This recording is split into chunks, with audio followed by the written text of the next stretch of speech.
आज की जो हमारी क्लास रहेगी BHIS 183। भाई इसके हम लोग मोस्ट इंपॉर्टेंट क्वेश्चन को देखेंगे और जितने मैं क्वेश्चन करवा रहा हूं भाई मेरे, ये सारे क्वेश्चन करके आपको जरूर जाना है, क्योंकि ज्यादातर क्वेश्चन आपको एग्जाम में सब यही देखने को मिलेगा। एक चीज याद रखिएगा, BHIS 183 का भाई मेरे जो आपका सब्जेक्ट है, ये 50 नंबर का एग्जाम होगा। कितने नंबर का? 50 नंबर का पेपर होगा भाई मेरे, सिर्फ 2 घंटे का पेपर रहेगा, याद रखिएगा। एग्जाम में आपको 10-10 नंबर के क्वेश्चन आएंगे और 10 नंबर के क्वेश्चन के लिए ज्यादा नहीं, सिर्फ 2 पन्ने लिखना होता है। जैसे एक पेज का आगे पीछे इतना ही लिख दीजिएगा, क्योंकि भाई एग्जाम आपका 50 नंबर का होगा, याद रखिएगा। मात्र 2 घंटे का पेपर है, ठीक है।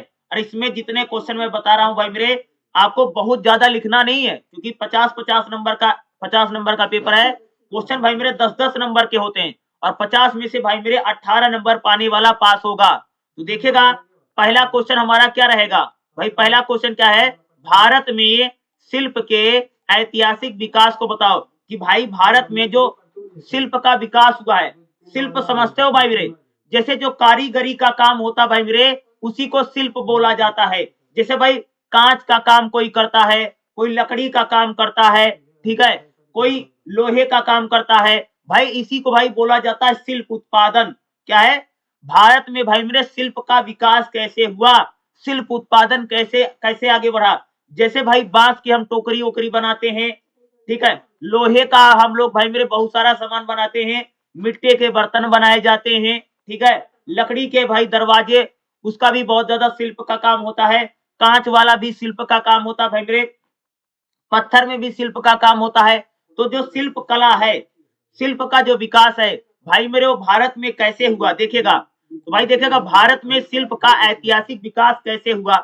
देखिए भाई मेरे, भारत में शिल्प जो है भाई मेरे, बहुत ही पुरानी परंपरा है, यानी प्राचीन। अगर भाई आप देखो भाई मेरे, प्राचीन काल से, यानी मोहनजोदड़ो हड़प्पा से ही कह सकते कि भारत में शिल्प उत्पादन भाई मेरे प्राचीन काल से ही होता रहा है।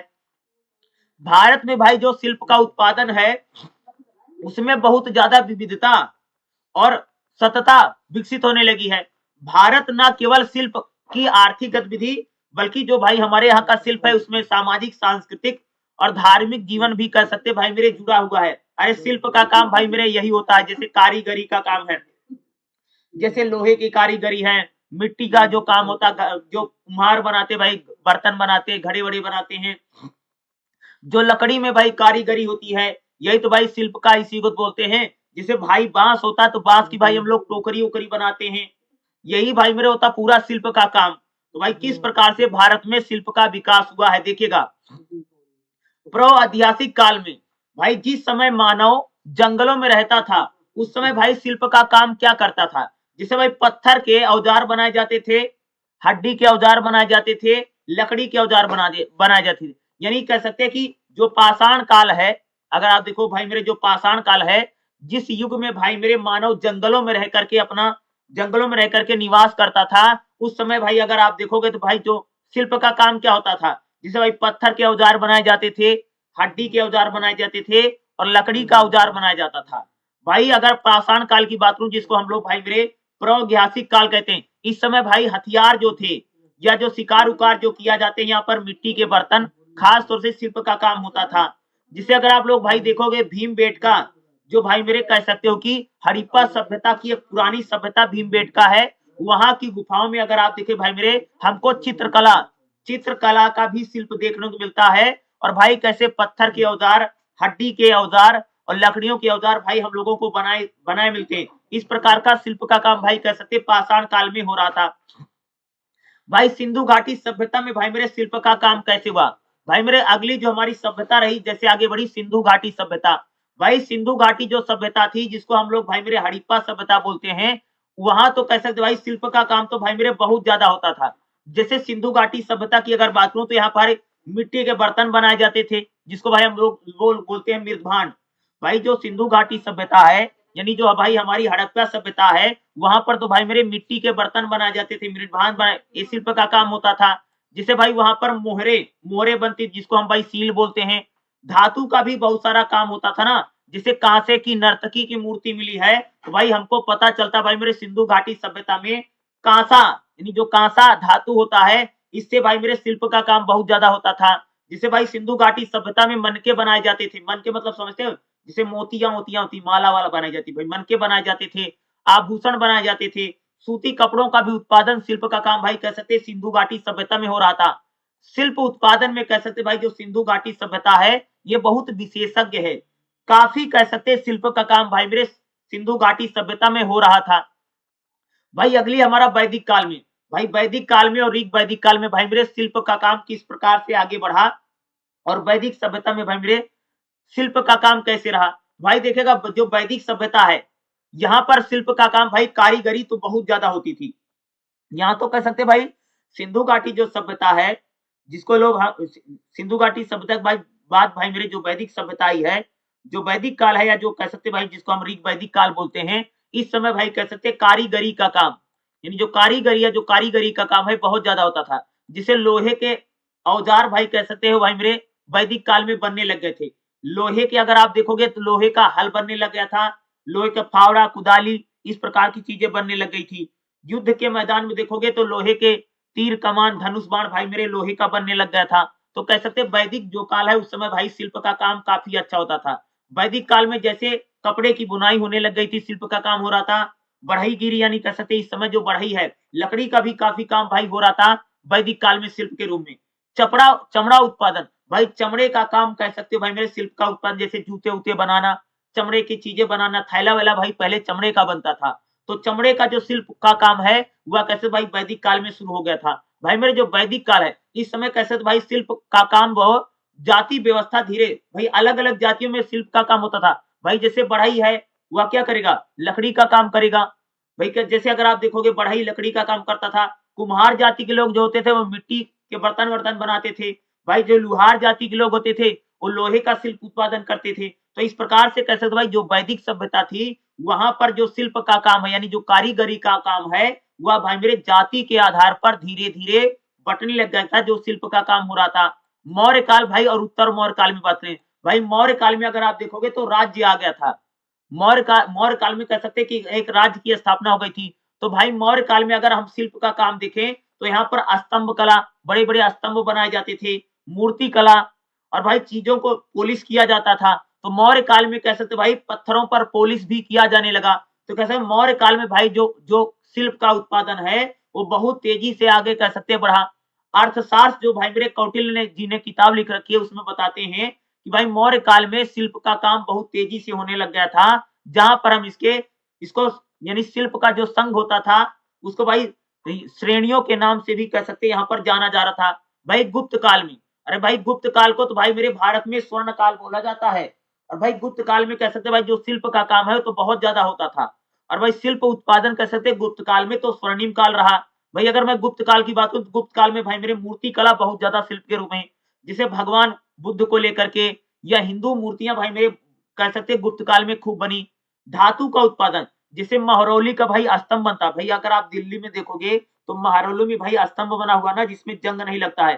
तो भाई धातु का काम कैसे भाई गुप्त काल में खूब हुआ। वस्त्र उत्पादन, भाई अगर मैं गुप्त काल की बात करूं तो यहाँ रेशम के कपड़े का उत्पादन खूब रहा, सूती कपड़े का उत्पादन खूब रहा। यानी गुप्त काल में कह सकते जो शिल्प का उत्पादन है, जो खास तौर से जो शिल्प का उत्पादन है, शिल्प उत्पादन का काम भाई मेरे कह सकते हो कि गुप्त काल में बड़ी तेजी से हो रहा था। अगर भाई मेरे मैं मध्य काल की बात करूं, जब भारत में कह सकते दिल्ली सल्तनत और मुगल काल आते हैं उस समय भाई मेरे शिल्प का उत्पादन कैसे रहा। भाई मध्य काल की बात करें तो यहाँ पर मंदिरों का निर्माण बड़ी तेजी से हुआ। जिस प्रकार से भाई मेरे मध्यकाल में मंदिरों का निर्माण हो रहा था, हम लोग कह सकते भाई शिल्प का उत्पादन, जिसे नए नए मंदिर बन रहे थे। मंदिरों में भाई मेरे जो पत्थरों पर नक्काशी की जाती थी, क्योंकि भाई मंदिर में जो पत्थर लगता है उस पर भाई डिजाइन बनाए जाते ना, तो इस समय पत्थर की नक्काशी का शिल्प का काम भाई तेजी से हुआ। मूर्ति कला, भाई मूर्तियां अलग अलग प्रकार से बनाई जाए। भाई अगर मैं बात करूं सल्तनत काल और मुगल काल में, भाई मुगल काल में और सल्तनत काल में कह सकते जो शिल्प का काम है वह तो भाई मेरे बहुत तेजी से बढ़ा। क्योंकि इस समय राज्य जो थे मुगल काल के भाई जो राजा थे, दिल्ली सल्तनत में जो शासक थे, वह भाई शिल्प उत्पादन में तो उनकी भाई मेरे बहुत खास रुचि होती थी। तो शिल्प उत्पादन का काम भाई राजकीय संरक्षण में कह सकते मुगल काल में होने लग गया था। जिसे बुनाई कला, कालीन बुना जाने लग गया था शिल्प के काम में। जड़ाऊ आभूषणों का शिल्प का काम होने लग गए थे, गहने वहने बनाना। मानककारी, मनके वनके बनाए जाते थे, कढ़ाई होने लग गई थी। हथियार निर्माण भी कह सकते भाई दिल्ली और सल्तनत काल में शिल्प का काम होने लगा था। यानी भाई सल्तनत काल में, मुगल काल में कह सकते जो शिल्प का काम है वह तो भाई अंतरराष्ट्रीय व्यापार से भी जुड़ गया था, क्योंकि अब भारत में जो शिल्प का उत्पादन हो रहा था उसका भाई पूरी तरह से दूसरे देशों के साथ व्यापार भी होने लग गया था। भाई जब भारत में अंग्रेजों का शासन काल आया, यानी अंग्रेजों के शासन काल के समय बोलते भाई औपनिवेशिक काल, भाई औपनिवेशिक काल में भाई भारत में शिल्प का उत्पादन कैसे रहा। भाई अंग्रेजों की नीतियां भाई भारत के लिए बड़ी खतरनाक साबित होती हैं, और अंग्रेज भाई भारत में जो शिल्प का उत्पादन है धीरे धीरे उसको एक प्रकार से उन्होंने चाल चल के बुरी तरह से बर्बाद कर दिया, क्योंकि भाई अंग्रेज नहीं चाहते थे भारत में भाई शिल्प का उत्पादन हो, क्योंकि तभी तो भाई उनका सामान भारत में आकर के बिकेगा। भाई अंग्रेजी काल में अगर आप देखोगे तो मशीन के कपड़े बनने लग जाते हैं, और जो भारत में शिल्प का उत्पादन थोड़ी कमी आती है। फिर भी कुछ वस्तुएं भारत में फिर भी अंग्रेजी काल में यानी औपनिवेशिक काल में शिल्प उत्पादन होता रहा, जैसे खादी। भाई महात्मा गांधी कह सकते खादी को लेकर के काम किया, और खादी शिल्प उत्पादन भाई भारत में रहा। कुटीर उद्योग, छोटे छोटे भाई मेरे जो हमारे छोटे छोटे उद्योग धंधे हैं, इनमें भाई शिल्प का उत्पादन खूब होता रहा। भाई जो आजादी की लड़ाई लड़ी गई, राष्ट्रीय आंदोलन चला है, उसमें भाई शिल्प उत्पादन में सबसे ज्यादा गांधी जी ने जोर दिया था, जिसको इन्होंने भाई चरखा चला करके सूत काटते थे और कहते थे भाई स्वदेशी अपनाओ। स्वदेशी अपनाने का भाई यही मतलब है कि भारत में ज्यादा से ज्यादा भाई मेरे शिल्प का उत्पादन किया जाए। स्वतंत्र भारत में जब भाई हमारा देश 1947 को आजाद होता है, तो भाई भारत में आजादी के बाद शिल्प उत्पादन कैसे रहा। भाई आजादी के बाद अगर आप देखेंगे तो भारत में शिल्प उत्पादन भाई सरकारी संरक्षण में प्रोत्साहन में खूब रहा। अब भारत में हस्तशिल्प का भैया बोर्ड बन गया है।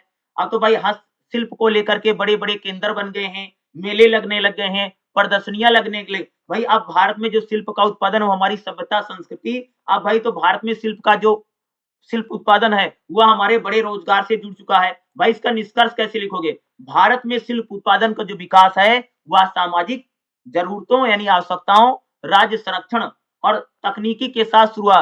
भाई कह सकते कि मोहनजोदड़ो हड़प्पा से जो भारत में शिल्प का उत्पादन शुरू हुआ था, आज भाई 2025-26 में कह सकते भाई भारत में बड़ी तेजी से भाई शिल्प का उत्पादन किया जा रहा है। तो भाई मेरे मैं जितने क्वेश्चन बता रहा हूं ये सारे क्वेश्चन इंपॉर्टेंट है। और भाई पहला क्वेश्चन मैंने आपको ऐसे बताया कि पूरे भारत में जब से भाई हमारा देश आया और आज तक कह सकते भाई किस प्रकार से भाई हमारे देश में शिल्प का उत्पादन हो रहा। जैसे कांच का उत्पादन हो रहा, कांच की अलग अलग चीजें बनाई जा रही है, बांस में शिल्प का काम हो रहा है, लोहे का शिल्प का काम हो रहा है, मिट्टी में शिल्प का काम हो रहा, लकड़ी में शिल्प का काम। भाई भारत में जो शिल्प उत्पादन कह सकते हैं तेजी से बढ़ रहा है।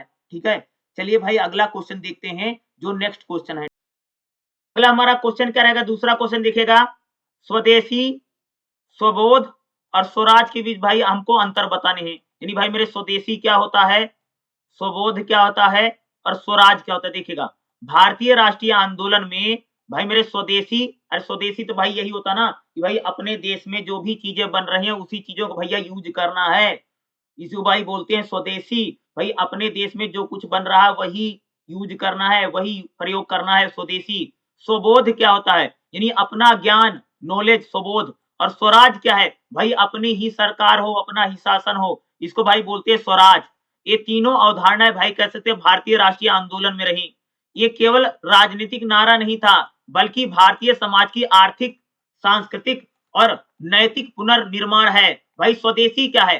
स्वदेशी का मतलब क्या था? स्वदेशी का भैया अर्थ होता कि अपने देश में जो भी चीजें बन रही हैं उन्हीं चीजों का प्रयोग करे, और भाई विदेशी चीजों का प्रयोग नहीं करना है, इसी को भाई बोलते हैं स्वदेशी। और भाई हमारे देश में तो भाई आजादी के समय स्वदेशी आंदोलन भी चला था ना। भाई मेरे स्वदेशी आंदोलन क्या था कि भाई जो विदेशी चीजें थी, विदेश में जो बने प्रोडक्ट है, उत्पाद थे भैया उनका प्रयोग नहीं करना है, ये भाई स्वदेशी आंदोलन था। स्वदेशी आंदोलन भाई मेरे कह सकते कहा गया था कि भारतीय उद्योग धंधों में जो भी चीजें बन रही, जो भी शिल्प का काम हो रहा है उसी का प्रयोग करना है। भाई हम लोगों को आत्मनिर्भर बनना है, अपनी अर्थव्यवस्था को बनाना है। स्वदेशी केवल आर्थिक नीति नहीं है, बल्कि भाई भारतीय सभ्यता संस्कृति का प्रतीक भी भाई स्वदेशी रहा है कि भाई अपने देश में जो भी चीजें बन रही हैं, जो भी उत्पाद बन रहा, जो भी प्रोडक्ट बन रहा, उन्हीं को भैया प्रयोग करना, यही तो स्वदेशी है। स्वबोध क्या है? स्वबोध का मतलब होता सेल्फ अवेयरनेस यानी आत्म चेतना। स्वबोध का भाई मेरा मतलब होता कि अपनी सांस्कृतिक पहचान, परंपरा, इतिहास और सामर्थ्य का बोध होना। भाई मेरे हम लोगों को अपनी क्या सभ्यता है, अपनी क्या संस्कृति है, अपनी क्या परंपराएं हैं, इसका अगर आपको ज्ञान है, नॉलेज है, भाई इसी को बोला जाता है स्वबोध। यानी जब व्यक्ति को अपनी परंपरा, अपनी अपनी पहचान और अपने इतिहास और अपने पुरानी परंपराओं का अगर ज्ञान है, इसको भाई बोलते हैं स्वबोध। अंग्रेजी शासन काल में भाई मेरे अंग्रेजी जब शासन काल था, तो भारतीयों में भाई मेरे हीन भावना पैदा हो गई थी। उनको लगता था भाई हमारी जो भारतीय परंपरा है वो बहुत अच्छी नहीं है, बल्कि भाई वो अंग्रेजी परंपरा की ओर आकर्षित हो रहे थे। तो भाई भारतीय ज्ञान, भारतीय शिल्प और भारतीय संस्कृति के प्रति गौरव उत्पन्न करने के लिए भाई स्वबोध है। भारतीय भारतीयों में भाई आत्मसम्मान और आत्मविश्वास बढ़ाने के लिए भाई कह सकते हैं स्वबोध की बात की गई है।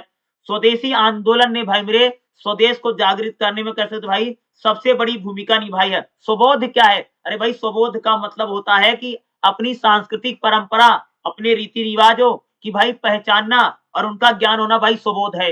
स्वराज क्या है? अरे भाई स्वराज का मतलब होता कि स्वराज मतलब होता भाई आत्मशासन। भाई बाल गंगाधर तिलक ने और महात्मा गांधी ने कह सकते भाई स्वराज की बात की है। भाई हमारा जो राष्ट्रीय आंदोलन चला उसमें भाई कह सकते कि बाल गंगाधर तिलक और महात्मा गांधी भैया किसकी बात की थी? स्वराज की बात की थी। स्वराज क्या है? स्वराज केवल राजनीतिक स्वतंत्रता नहीं है।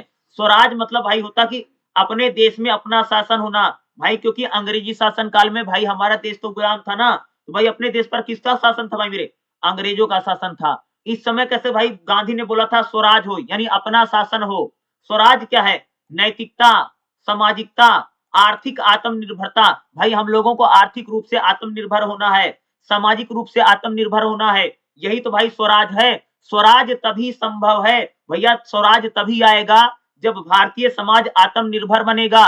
भाई स्वराज तो तभी आएगा ना जब हम लोग भाई आत्मनिर्भर बनेंगे, अपने पैरों पर खड़े होंगे, ठीक है। और हमारे देश में भाई जो शिल्प का उत्पादन हो रहा है, हमारा जो शिल्प का उत्पादन है वह तेजी से बढ़ेगा, तभी तो भाई हमारा देश भाई मेरे आत्मनिर्भर बनेगा। और भाई जब देश आत्मनिर्भर बनेगा तभी तो स्वराज आएगा।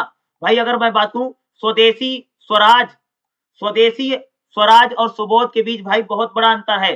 स्वदेशी वस्तुओं का प्रयोग करना भाई हम लोगों के काम करना चाहिए। भाई भारत में जो चीजें बन रही है उसका प्रयोग करना चाहिए, यही तो स्वदेशी है। और भाई अगर आप में स्वबोध रहेगा, अपनी परंपराओं के प्रति अगर आप सतर्क रहेंगे, तो भाई आप क्या करेंगे? आपके देश में जो चीजें बनेंगी उनका प्रयोग करेंगे। और भाई मेरे स्वबोध और स्वराज में बहुत बड़ा संबंध होता है। भाई आत्मचेतना, भाई अपनी सभ्यता संस्कृति के प्रति अगर आप में चेतना है, जागृति है, तो भाई आप अपने शासन की बात भी करेंगे। स्वबोध से भाई, स्वबोध जो है भाई मेरे स्वराज से जुड़ा हुआ है। स्वबोध भाई एक प्रकार की कह सकते हैं नैतिक चेतना है, और स्वराज भाई एक प्रकार की राजनीतिक चेतना के रूप में कह सकते हैं जुड़ा हुआ है। तो भाई ये तीनों की बात करेंगे। स्वदेशी और स्वराज भी जुड़ा है। अरे भाई स्वदेशी तो यही है कि अपने देश में जो भी चीजें बन रही हैं, जो भी उत्पाद बन रहा है, उन्हीं का भैया प्रयोग करना है। और स्वराज भाई हमको बताता कि अपने देश में अपनी ही सरकार होनी चाहिए, हम लोग ही सरकार को चुने, यही तो स्वराज है। समझ गए? और भाई मेरे गांधी भाई मेरे स्वदेशी की बात करते थे, स्वबोध की बात करते थे और स्वराज की बात करते थे। भाई महात्मा गांधी की अगर बात करोगे तो भाई गांधी जी तो स्वदेशी की बात करते थे, भाई अपने देश में जो भी चीजें बन रही हैं, जो भी प्रोडक्ट बन रहा है, भाई उन्हीं का प्रयोग करना है, विदेशी वस्तुओं का यूज नहीं करना। तो भाई गांधी तो भाई मेरे खादी का सबसे बड़ा सपोर्ट करते थे। भारत में जो शिल्प का काम हो रहा है उसका प्रयोग करो। भाई महात्मा गांधी स्वबोध की बात करते थे, भाई अपना जो ज्ञान है, अपनी जो नॉलेज है, अपनी जो संस्कृति परंपरा उस पर विश्वास करिए। और भाई महात्मा गांधी स्वराज की भी बात करते थे कि भाई हमें अपने देश में अपना ही शासन लाना है। तो भाई महात्मा गांधी स्वदेशी, स्वबोध और स्वराज ये तीनों की बातें करते थे। तो भाई आपके एग्जाम में स्वदेशी, स्वबोध या स्वराज को लेकर के क्वेश्चन आपको पूछा भाई मेरे जा सकता है। अगर ये क्वेश्चन एग्जाम में आता है, जो मैं बता रहा हूं यही भाई मेरे आपको पेपर में लिख करके आना है। जितने मैं क्वेश्चन करवा रहा हूं ये भाई मेरे सारे इंपॉर्टेंट क्वेश्चन है। इसी प्रकार का क्वेश्चन भाई कह सकते हैं कि आपको एग्जाम में भी देखने को मिलेगा ही मिलेगा। ठीक है, चलिए अगला क्वेश्चन बताते। अगला हमारा भाई मेरे तीसरा क्वेश्चन क्या रहेगा? औपनिवेशिक काल में भारतीय शिल्प के पतन के कारण बताओ। भाई जब भारत पर अंग्रेजों ने शासन करना शुरू किया, तो भाई हमारे देश में भाई जो शिल्प का उत्पादन होता था, भाई हमारे देश में जो कांच का काम होता था, जो लकड़ी की नक्काशी होती थी, जो हमारे यहाँ पर कह सकते हैं पत्थर के काम होते थे, जो लोहे का काम होता था, जो भाई ये सारा शिल्प का काम होता था, अंग्रेजी शासन काल में यानी औपनिवेशिक काल में भाई मेरे कह सकते हैं किस प्रकार से भारतीय जो शिल्प उत्पादन था उसका भाई मेरे पूरी तरीके से पतन हो गया। भाई अंग्रेजी सरकार में कह सकते हैं अंग्रेजी शासन काल में भारत में जो शिल्प का उत्पादन था वह पूरी तरह से बर्बाद हो गया, पूरी तरह से खत्म हो गया। इसका कारण क्या है, इसका रीजन क्या है, यही भाई मेरे आपका क्वेश्चन पूछा जा रहा। तो देखिए भाई मेरे औपनिवेशिक काल में भारतीय शिल्प उत्पादन का पतन कैसे हो गया। भाई मेरे जब भारत पर अंग्रेजों ने शासन करना शुरू किया तो भारत में भाई जो शिल्प का उत्पादन होता था, भाई हमारे यहाँ पर बांस के सामान बनाए जाते, टोकरी ओकरी बनती थी, भाई हमारे यहाँ पर मिट्टी का सामान बनता था, कुल्हड़ उल्हड़ बनता था। भाई अपने देश में अगर आप देखोगे तो भाई लोहे का सामान खूब सारा बनता था, मिट्टी का सामान खूब सारा बनता था, लकड़ी के भाई बहुत सारे सामानों में नक्काशी होती थी। लेकिन भाई मेरे अंग्रेजी शासन काल जब आता है, जब भाई भारत पर अंग्रेजों की सरकार आती है यानी औपनिवेशिक काल उसको हम लोग बोलते हैं, तो उस समय भारत में जो भाई शिल्प का उत्पादन था वह धीरे धीरे खत्म क्यों हो गया, उसका पतन क्यों हो गया। तो देखेगा भाई अंग्रेजी शासन काल को हम लोग बोलते हैं औपनिवेशिक शासन काल। तो भाई औपनिवेशिक शासन काल में भारतीय शिल्प परंपरा का भाई पूरी तरह से इस पर गंभीर चोट पहुंची। भाई अंग्रेजों की नीतियां ऐसी थी, भाई अंग्रेजों की आर्थिक नीतियों के कारण ही कह सकते भारत में औद्योगिक पूंजीवाद आया और भारत में भाई जो शिल्प उत्पादन लंबे समय से चल रहा था, धीरे धीरे वो व्यवस्था कमजोर हो गई और भारत में शिल्प उत्पादन का भाई मेरे पतन हो गया। अंग्रेजों की नीतियां यानी ब्रिटिश औपनिवेशिक काल में उस अंग्रेजों की भाई जो आर्थिक नीतियां थी, उन आर्थिक नीति के कारण ही कह सकते भारत में शिल्प उत्पादन का पतन हो गया। भाई भारत का जो कच्चा माल था वो बड़ी संख्या में भाई जो अंग्रेज से अपने देश ले जाते थे। भाई भारत में जो कच्चा माल होता है यानी जो रॉ मटेरियल होता था, जिसके जरिए भारत में शिल्प का उत्पादन होता था, वह भाई कच्चा माल कह सकते बड़ी मात्रा में ब्रिटेन जाने लगा। भाई जब अंग्रेज अपने देश यानी ब्रिटेन में कच्चा माल ले जाने लगे तो भाई भारत में जो शिल्प का उत्पादन होता था उसके लिए भाई कच्चा माल तो बचा नहीं। जब भाई भारत का कच्चा माल भाई मेरे ब्रिटेन जाएगा तो भारत के जो लोग हैं वो कच्चा माल कहां से लाएंगे। तो इस वजह से कैसे भारत में भाई जो शिल्प का उत्पादन होता था वह धीरे धीरे कम हुआ और भारत में शिल्प उत्पादन का पतन हो गया। भाई शिल्प उत्पादन को बढ़ाने के लिए भाई अंग्रेजों ने किसी प्रकार का प्रयास नहीं किया, भाई बल्कि अंग्रेज भाई पूरी तरह से भारतीय शिल्प उत्पादन को बिल्कुल खत्म कर दिया। भारतीय कारीगरों का बाजार में सिमट जाना, भाई जो भारतीय कारीगर थे धीरे धीरे उनका काम क्यों घट गया, क्योंकि भाई उनको कच्चा माल नहीं मिला, भारतीय कारीगरों का पतन हो गया। भाई इससे कैसे भारत में शिल्प उत्पादन का पतन हो गया। मशीनी निर्मित वस्तुओं से भाई मेरे जब भारत में अंग्रेजों की सरकार आती भाई मेरे अंग्रेज भाई मेरे ब्रिटेन में बनी जो कंपनियां थी वहां तो भाई मशीनों में सामान बनता था, लेकिन भाई भारत में जो शिल्प का उत्पादन होता था हाथ से होता था।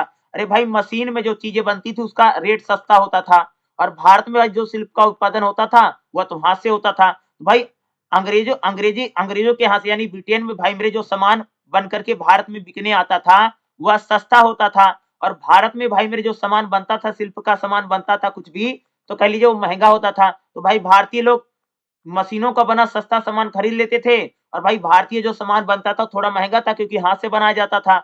इसलिए भाई कह सकते कि बाद में भाई मेरे जो भारतीय शिल्प उत्पादन था उसको कोई खरीदा ही नहीं, या कह सकते कंपटीशन में अंग्रेजी सामान के कंपटीशन में कह सकते कि भारतीय जो शिल्प उत्पादन था वह कहीं ठहर नहीं सका, इसलिए भाई भारतीय शिल्प उत्पादन का धीरे धीरे पतन हो गया।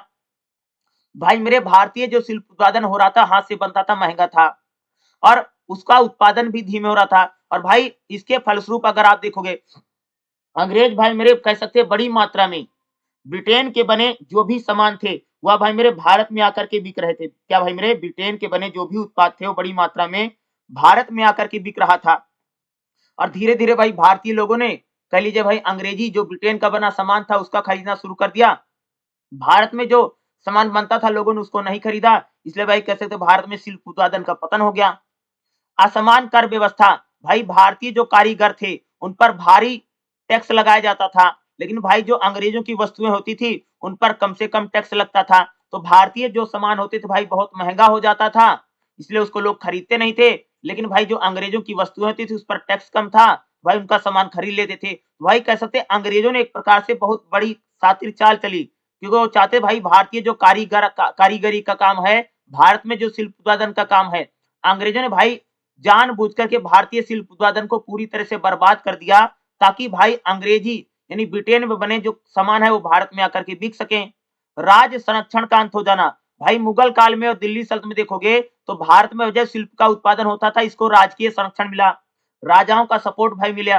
भाई मेरे अगर आप देखोगे जो मुगल काल है या जो दिल्ली सल्तनत काल है, वहां पर अगर आप देखो भाई मेरे, तो भारत में जो शिल्प का उत्पादन हो रहा था उसको कह सकते भाई मेरे राजाओं का बड़ा सपोर्ट मिला या हमारे शासकों का बड़ा सपोर्ट मिला। लेकिन भाई मेरे जब अंग्रेजी शासन काल आता है तब भाई भारतीय शिल्प उत्पादन को किसी प्रकार का सरकारी सपोर्ट नहीं मिला।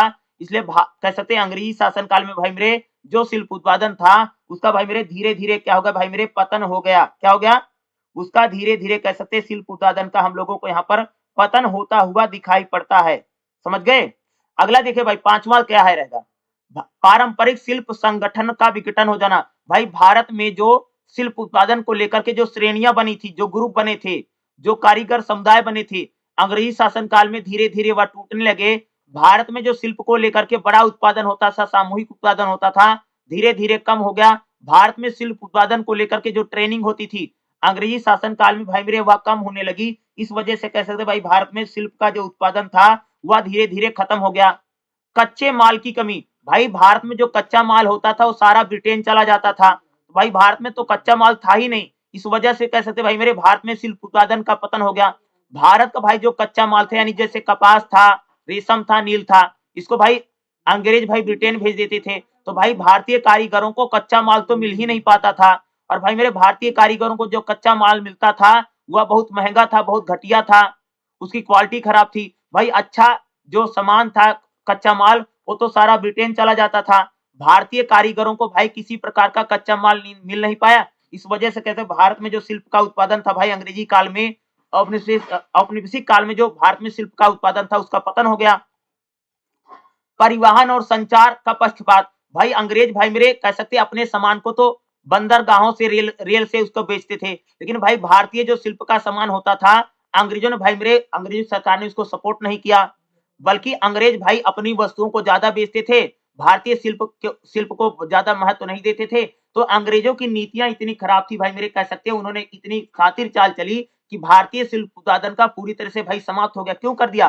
ताकि भाई ब्रिटेन में या इंग्लैंड में बने जो उत्पाद है भारत में आकर के बिक सके, इसलिए भाई उन्होंने चाल चली। तभी तो भाई भारत में शिल्प का उत्पादन जो होता था धीरे धीरे खत्म हो गया। अरे भाई हमारे यहाँ पर तो भाई मेरे कांच का खूब काम होता था, लकड़ी का खूब काम होता था, हमारे यहाँ पर सूती कपड़े का उत्पादन खूब होता था। हमारे यहाँ पर अगर आप देखो भाई यानी अगर आप देखोगे लकड़ी के उत्पादन में साथ साथ अगर आप देखोगे तो बांस का कितना सारा टोकरी ओकरी बनती थी। तो भाई अंग्रेजों ने कह सकते भारतीय शिल्प उत्पादन को पूरी तरह से तहस नहस कर दिया, ताकि भाई इंग्लैंड में बने जो प्रोडक्ट हैं वो भारत में आकर के भाई बिक सकें। उपभोक्ता रुचि में परिवर्तन, भाई मेरे भारत में जो बने शिल्प उत्पादन था थोड़ा महंगा था क्योंकि हाथ से बनता था, लेकिन भाई मेरे जो अंग्रेज यानी इंग्लैंड से लाकर के सामान को बेचते थे भाई थोड़ा सस्ता होता था। तो भाई भारतीय लोगों ने कह सकते कि भारत में बने जो शिल्प का सामान था उसको खरीदना कम कर दिया, और ब्रिटेन में बने जो शिल्प का सामान होता था उसको उन लोगों ने भाई खरीदना शुरू कर दिया। तो भारतीय शिल्पकारों को तो भैया खरीदार ही नहीं मिला, इसलिए भाई कह सकते भारतीय शिल्प उत्पादन का भाई मेरे धीरे धीरे पतन हो गया। सामाजिक आर्थिक दुष्परिणाम, भाई भारत में जिस प्रकार से कारीगर बेरोजगार हुए, अनेक कारीगरों को काम नहीं मिला, बहुत सारे कारीगर भाई कारीगरी छोड़ करके मजदूरी करने लगे। यह भी बहुत बड़ा कारण कि भारत में शिल्प उत्पादन का पतन हो गया। तो भाई मेरे औपनिवेशिक काल में भारतीय शिल्प उत्पादन का पतन क्यों हो गया, इसका कारण क्या है? भाई अंग्रेजों की नीतियां ही भाई सबसे बड़ी जिम्मेदार है कि अंग्रेजी शासन काल में भारतीय शिल्प उत्पादन का पतन हो गया। क्योंकि भाई अंग्रेजों ने इस प्रकार की नीतियां चलाई या इस प्रकार की नीतियां बनाई, भाई अंग्रेज तो चाहते ही थे कि भारत में शिल्प उत्पादन खत्म हो जाए, तभी तो भाई मेरे वो अपना सामान ला करके यहाँ पर बेचेगा ना। तो भाई अंग्रेजों की कह सकते एक प्रकार से नीतियों के कारण ही कह सकते भारत में भाई मेरे औपनिवेशिक काल में शिल्प उत्पादन का धीरे धीरे पतन हो जाता है। तो भाई मेरे क्वेश्चन बहुत इंपॉर्टेंट है कि औपनिवेशिक काल में भारतीय शिल्प उत्पादन का पतन क्यों हो गया। इस क्वेश्चन को भाई मेरे जरूर करके जाइएगा, क्योंकि ये क्वेश्चन मुझे लगता है कि पेपर में आपसे पूछा जरूर जा सकता है। मोस्ट इंपॉर्टेंट क्वेश्चन भाई मेरे याद रखिएगा, जो मैं क्वेश्चन आपको करवा रहा हूं। देखिएगा क्वेश्चन क्या था भाई मेरे, औपनिवेशिक काल में भारतीय शिल्प उत्पादन के पतन होने का कारण क्या है? भाई अंग्रेजों की नीतियां थी, जानबूझ कर करता था। अरे भाई जब भारत में बना सामान भारत में बिकेगा तो भैया अंग्रेजों का सामान कौन खरीदेगा? तो भाई अंग्रेजों ने ऐसी नीतियां बनाई ताकि भाई भारत में बना जो शिल्प का सामान है उसको लोग ना खरीदे। ठीक है, तो अंग्रेजों की नीतियां भाई सबसे बड़ी जिम्मेदार थी कह सकते भारत में कि शिल्प उत्पादन का, भारतीय जो शिल्प उत्पादन था उसका धीरे धीरे भाई मेरे पतन हो गया। क्वेश्चन बहुत इंपॉर्टेंट है, क्वेश्चन इस बार भी आ सकता है, इसलिए सारे क्वेश्चन जरूर पढ़ के जाना है, ठीक है। अगला हमारा क्वेश्चन क्या रहेगा, विरासत में मिले ज्ञान की प्रकृति क्या है, इसे कैसे हस्तांतरित किया जाता है। विरासत मतलब समझते हो भाई मेरे, हम लोगों को जो अपने बाबा से, दादा से और हमारे जो पूर्वज होते हैं उनसे जो भाई हमारे विरासत में जो ज्ञान मिलता है वो आगे भैया कैसे बढ़ता है। क्योंकि भाई जो शिल्प का उत्पादन होता है ना भाई परंपराओं के जरिए चलता है, यानी पिता से पुत्र में, फिर उसके पुत्र से उसके पुत्र में, तो भाई विरासत में भाई जो ज्ञान मिलता है, क्योंकि भाई शिल्प उत्पादन का जो काम है ना, जैसे कारीगरी का काम है, तो ये तो भाई मेरे पीढ़ी दर पीढ़ी मिलता है, चलता है ना, कि भाई किसी के दादा के दादा के दादा भाई वो काम को करते थे, आज उनका पोते का पोता उस काम को कर रहा है। भाई जो शिल्प उत्पादन का काम है, चाहे लकड़ी का काम हो, चाहे कांच का काम हो, चाहे मिट्टी का काम हो, चाहे लोहे का काम हो, भाई मेरे कोई भी अगर शिल्प का उत्पादन कर रहा है तो भाई उसकी परंपराओं में, उसकी पीढ़ियों में वो चला आ रहा है भाई, क्योंकि शिल्प उत्पादन का जो काम होता है भाई पीढ़ी दर पीढ़ी चलता है। तो भाई विरासत में जो ज्ञान मिलता है वो कैसे आगे बढ़ता है देखिएगा। भाई विरासत में मिले ज्ञान की प्रकृति और उसका हस्तांतरण कैसे होता है।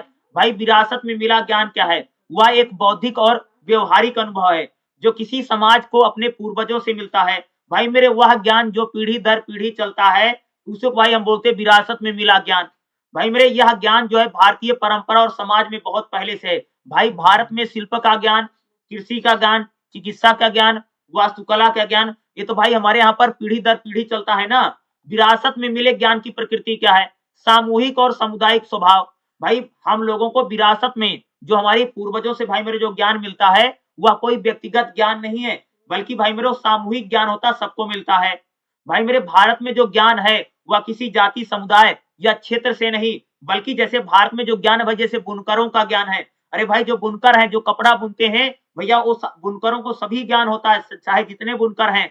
भाई भारत में जो कुम्हार हैं, जो भाई मिट्टी का बर्तन बनाते हैं, जो उनको भाई मेरे अपने पूर्वजों से बर्तन बनाने का गुण मिला है, तो भाई सभी कुम्हारों को आता है। भाई भारत में जो लुहार हैं जो लोहे का काम करते हैं, भाई भारत में जो लुहार हैं लुहार लोहे का काम करते हैं, जो शिल्प का उत्पादन कर रहे हैं, भाई सभी लुहारों को भाई सारी चीजें आती हैं, उनको सारा ज्ञान है। जो भारत में भाई मेरे वैद्य हैं, वैद्य समझते हो भाई, जो दवाई करते हैं, भाई भारत में जितने वैद्य हैं उनको जो ज्ञान है वो तो भाई एक प्रकार का सामूहिक ज्ञान है, बल्कि सामुदायिक ज्ञान है। भाई भारत में जो ज्ञान है मौखिक और अनौपचारिक परंपरा है। भाई भारत में जो ज्ञान परंपरा रही है शिल्प उत्पादन को लेकर के, या भारत में जो पूर्वजों का ज्ञान है वो तो भाई मौखिक है, क्योंकि भाई हमारे जो पूर्वज होते थे भाई मेरे, वो कुछ लिखते नहीं थे, वो हमको सिर्फ बताते थे। एक बाप ने बेटे को बताया, फिर उसका बेटा उसको बता रहा, फिर उसका बेटा उसको बता रहा। भाई भारत में ज्ञान परंपरा तो भाई ऐसी चलती है ना। व्यवहारिक प्रशिक्षण, भाई भारत में जो शिल्प उत्पादन का ज्ञान है तो व्यवहारिक प्रशिक्षण होता था, क्योंकि प्रैक्टिकल करके भाई भारत में ज्ञान दिया जाता था। जैसे भाई एक कुम्हार है, अपने बच्चे को वो मिट्टी का घड़ा बनाना भाई सिखाता है, उसको ज्ञान देता है ना। दैनिक जीवन में अभ्यास, भाई क्योंकि भारत में जो शिल्प का उत्पादन हो, जैसे कुम्हार है, लुहार है, बढ़ई है, भाई ये सभी लोग जो काम करते थे, कारीगरी का काम करते, यानी जिसको शिल्प का काम बोलते हैं, ये तो भाई ये लोग डेली करते थे ना, रोज का काम इनका होता था। इस माध्यम से भाई कैसे भारत में भाई मेरे जो ज्ञान है वो परंपराओं के माध्यम से भाई मेरे पीढ़ी दर पीढ़ी आगे बढ़ता रहता था। अनुभव के आधार पर भाई भारत में जो कह सकते हैं, भारत में अगर आप देखो भाई मेरे जो कौन सा ज्ञान है, जो विरासत का ज्ञान है, वो तो भाई अनुभव के आधार पर बढ़ता ना। जैसे जैसे जैसे भाई लकड़ी का काम करोगे तो आपको ज्ञान होगा, तो भाई आप अपने पुत्र को ज्ञान देंगे। भाई मेरे जो लोहार थे लोहे का काम करते थे, तो काम करते करते भाई जो उन्हें अनुभव होता था, जो उनको एक्सपीरियंस होता था, वो भाई अपने ज्ञान को या काम को भाई मेरे आगे बढ़ाते थे। भाई भारत में जो विरासत का ज्ञान था वो प्रकृति, पर्यावरण, इसको भी सिखाता था। जैसे भाई मिट्टी कैसी है, जैसे कौन सी मिट्टी में बर्तन बनेगा, कौन सी मिट्टी में बर्तन नहीं बनेगा, भाई ये हर कुम्हार को पता होता है, हर मिट्टी बनाने वाले कुम्हार को पता होता है ना।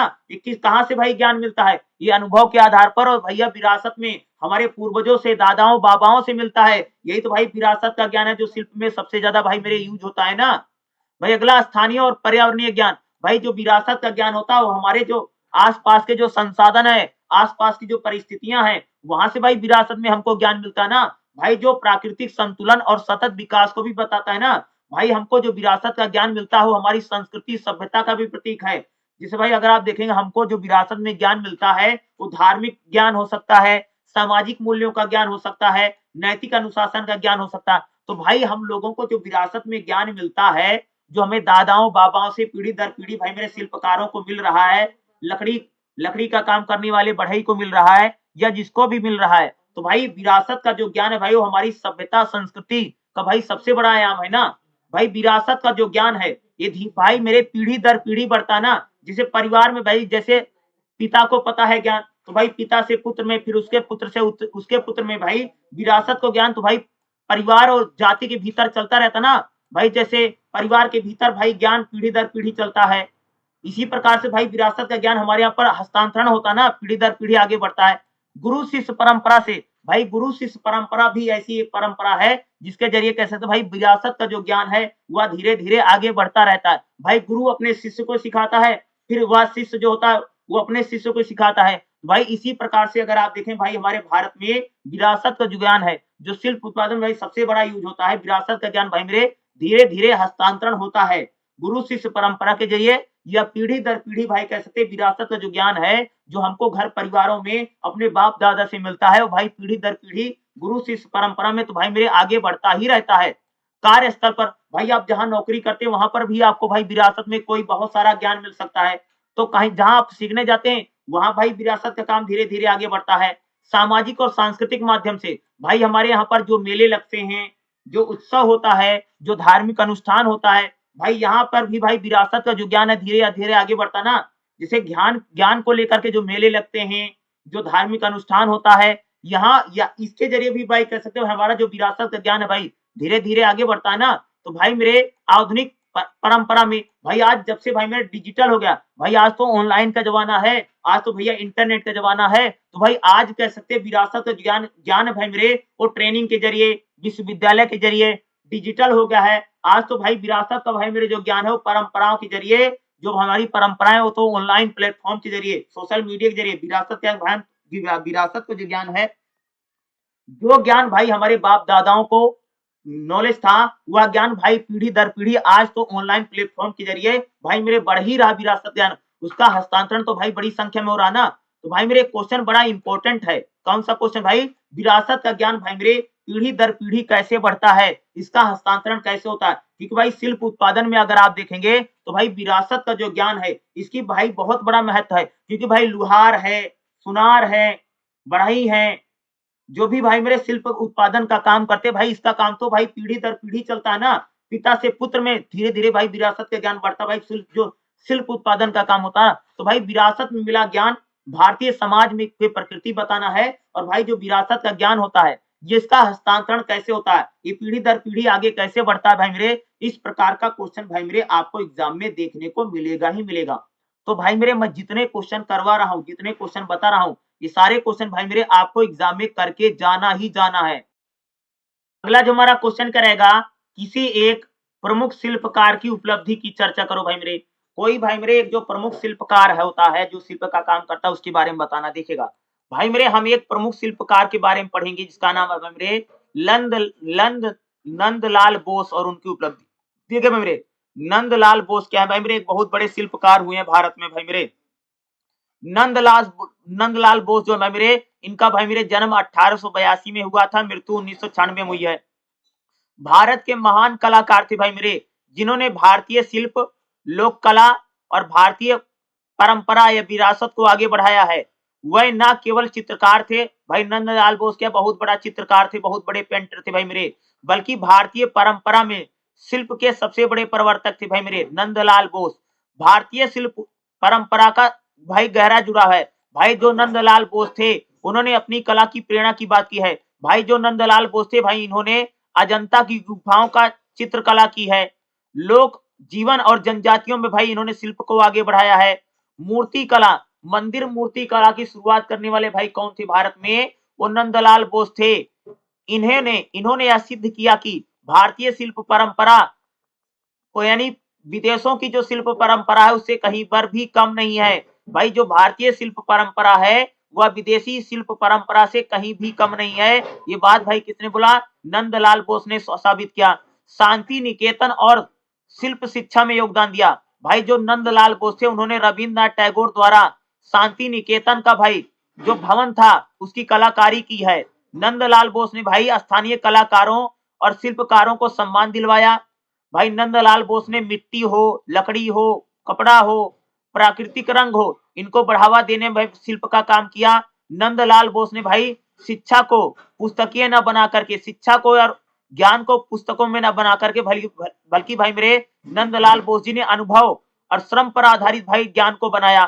भाई जो नंदलाल बोस थे, इन्होंने भाई मेरे स्वदेशी शिल्प उत्पादन के विकास में सबसे बड़ी भूमिका भाई मेरे नंदलाल बोस ने भाई नंदलाल बोस ने भाई स्वदेशी आंदोलन के प्रभाव में रहे। नंदलाल बोस भाई मेरे भारतीय कागज, भारतीय रंग, भारतीय तकनीक का प्रयोग करके भाई उन्होंने कह सकते शिल्प कला को आत्मनिर्भर बनाने में भाई नंदलाल बोस का सबसे बड़ा योगदान है। राष्ट्रीय प्रतीकों के निर्माण में भाई मेरे नंदलाल बोस का योगदान है। भाई भारतीय संविधान की जो मूल प्रति है, उसका फोटो बनाने में, उसको सजावट करने में नंदलाल बोस और उनके शिष्यों का बड़ा योगदान है। भाई मेरे नंदलाल बोस भाई मेरे बहुत बड़े चित्रकार थे, जिन्होंने भारतीय इतिहास का चित्र बनाया, भारतीय संस्कृति का चित्र बनाया और भारतीय शिल्प परंपरा को बताते हैं। लोक जीवन और जनजाति शिल्प को प्रतिष्ठा दिलवाई। भाई मेरे जो नंदलाल बोस थे, इन्होंने लोक कलाकारों और कारीगरों को पिछड़ा नहीं माना, बल्कि रचनात्मक परंपराओं को आगे बढ़ाया। इन्हें इससे लोक शिल्प को राष्ट्रीय पहचान मिली। भाई किसने दिलाया? नंदलाल बोस जी ने। शिल्प को जीवन से जोड़ने की दृष्टि, भाई मेरे जो नंदलाल बोस हैं, नंदलाल बोस ने भाई मेरे शिल्प को भाई कह सकते हैं इन्होंने कला से जोड़ा। शिल्प केवल सजावट नहीं है बल्कि कला है। उन्होंने भारतीय समाज में नैतिकता की चेतना का माध्यम भाई शिल्प को बनाया। उन्होंने कला को आम जनता के जीवन से भाई यानी कला को आम जनता के से जीवन को जोड़ने में भाई नंदलाल बोस का भाई मेरे सबसे बड़ा योगदान है। भारतीय शिल्प परंपरा को आगे बढ़ाने में भाई कैसे भाई नंदलाल बोस जो सबसे बड़े चित्रकार थे, उनका सबसे बड़ा योगदान है। भाई आलोचनात्मक मूल्यांकन क्या लिखेंगे? भाई मेरे नंदलाल बोस मुख्यतः चित्रकार थे, लेकिन उन्होंने सबसे बड़ा योगदान भारतीय शिल्प परंपरा में दिया है। भारतीय शिल्प परंपरा को आधुनिक कला केंद्र के रूप में स्थापित कराने में भाई मेरे नंदलाल बोस का भाई सबसे बड़ा योगदान माना जाता। समझ रहे हो, नंदलाल बोस इतना बड़ा चित्रकार था भाई मेरे। उन्होंने यह दिखाया कि जो भारतीय परंपरा है वो भाई विदेशी परंपरा से कहीं पर भी पीछे नहीं है, बल्कि भारतीय जो शिल्प परंपरा है वह पूरी दुनिया की शिल्प परंपरा से भाई मेरे बहुत आगे है। इसका निष्कर्ष कैसे लिखो भाई मेरे? नंदलाल बोस भाई मेरे उपलब्धियों भारतीय शिल्प इतिहास में अत्यंत महत्वपूर्ण है। नंदलाल बोस भाई जो उन्होंने औपनिवेशिक हीन भावना से मुक्त किया, राष्ट्रीय चेतना से भाई उसको जोड़ा है। भाई हमारी जो आने वाली पीढ़ियां हैं उनके लिए भाई शिल्प के विकास में सबसे बड़ा महत्वपूर्ण योगदान भाई किसका है? नंदलाल बोस जी का है। इस प्रकार भाई मेरे जो नंदलाल बोस हैं न केवल एक महान कलाकार थे, बल्कि भारतीय शिल्प परंपरा के सच्चे सिपाही और संरक्षक थे। जब भी भाई मेरे से आपसे एग्जाम में कोई एक शिल्पकार के बारे में पूछेगा तो भाई मेरे आप लोग नंदलाल बोस के बारे में आराम से लिख सकते हैं। इस बात को ध्यान रखना है। देखिए भाई मेरे एग्जाम तो 50 नंबर का होगा ना, और भाई मेरे 10-10 नंबर के क्वेश्चन आएंगे, और 10 नंबर के क्वेश्चन को भाई मेरे सिर्फ 2 ही पन्ने लिखना, जैसे एक पेज का आगे पीछे, क्योंकि ये 2 घंटे का पेपर रहेगा। इस बात को याद रखना है। जो मैं चीजें समझा रहा हूँ पेपर में भाई मेरे यही सब आपको लिख करके आना है। बना के लिख सकते, कोई दिक्कत वाली बात नहीं है। आप भाई मेरे जितना समझोगे पेपर उतना ही आप अच्छा लिख करके आएंगे, ठीक है। चलिए अगला क्वेश्चन मैं आप सबको बताता हूँ। अगला भाई हमारा क्वेश्चन क्या रहेगा? बुनियादी शिक्षा में शिल्प का महत्व बताओ। भाई जो हमारी बुनियादी शिक्षा होती है इसमें शिल्प का महत्व बताना। देखिएगा, बुनियादी शिक्षा में शिल्प का महत्व बताओ, इसका विश्लेषण करिए। भाई बुनियादी शिक्षा मतलब होता है जो हमारी बेसिक एजुकेशन है, उसमें भाई मेरे शिल्प का क्या महत्व है। महात्मा गांधी भाई शिल्प की बड़ी बातें करते थे। जो हमारी प्राइमरी एजुकेशन है, जो हमारी बेसिक एजुकेशन है, उसमें भाई शिल्प का महत्व बहुत जरूरी है। गांधी जी का उद्देश्य ऐसी शिक्षा व्यवस्था हो जो श्रम, ज्ञान और नैतिकता पर हो। भाई गांधी का मानना था भारत में एक ऐसी शिक्षा व्यवस्था बने जिसमें ज्ञान हो, नैतिकता हो, श्रम हो, और हमारी शिक्षा में भाई शिल्प का भी बड़ा महत्व होना चाहिए। भाई गांधी जी का मानना था भारत की बुनियादी शिक्षा में इस प्रणाली में शिल्प को शिक्षा से जोड़ा जाए। भाई महात्मा गांधी चाहते भारतीय जो शिक्षा जगत है उसको भाई मेरे शिल्प से भी जोड़ने के प्रयास भाई किसने किया है? गांधी ने किया है। बुनियादी शिक्षा की अवधारणा में भाई बुनियादी शिक्षा में शिल्प की भूमिका क्या दिखेगा? भाई गांधी का क्या मानना था? शिक्षा का उद्देश्य केवल ज्ञान देना नहीं है, बल्कि लोगों का चरित्र निर्माण करना है। भाई गांधी का मानना था शिक्षा केवल आपको ज्ञान नहीं देती है, बल्कि भाई व्यक्ति का चरित्र निर्माण करती है, आपके कैरेक्टर को बढ़िया बनाती है। शिल्प शिक्षा क्या है? अरे भाई शिल्प शिक्षा का मतलब है कि आपको हाथ का काम सिखाया जाए। शिल्प शिक्षा क्या है? भाई आपको हाथ का कोई काम सिखाया जाए ताकि आप उस काम को करके कोई नौकरी चाकरी आप 2 जून की रोटी कमा सकें। दिमाग, शिल्प का काम भाई मस्तिष्क का काम होता है, कलाकारी का भी काम होता है। भाई मेरे जो शिल्प काम होता है उसको भाई हम लोग कई बार बहुत दिल से करते हैं। जैसे चित्रकारी है, कलाकारी है, पेंटिंग वेंटिंग है, शिल्प का काम है।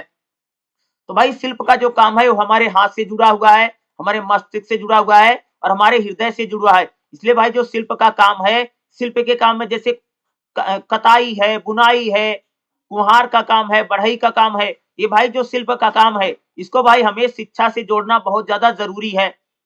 शिल्प और शिक्षा का व्यवहारिक रूप है। भाई जो शिल्प का काम है वह भाई शिक्षा से जुड़ा हुआ है ना। शिल्प शिक्षा भाई क्या करती है, हमको सैद्धांतिक रूप से व्यवहारिक बनाती है। भाई जैसे गणित की शिक्षा है, विज्ञान की शिक्षा है, उसी प्रकार से भाई जो शिल्प की शिक्षा है वह हमको मापना, जोड़ना, घटाना यह भी तो भाई हमको सिखाता है। भाई मेरे शिल्प की शिक्षा भी कह सकते हैं हमको गणित, विज्ञान और भाषा जैसे विषयों के बारे में अवगत कराती है। और भाई जो शिल्प की शिक्षा है, शिल्प शिक्षा है, इसको भाई मेरे बेसिक एजुकेशन में यानी कह सकते हो कि इसको बुनियादी शिक्षा में शामिल करना भाई मेरे बहुत जरूरी है।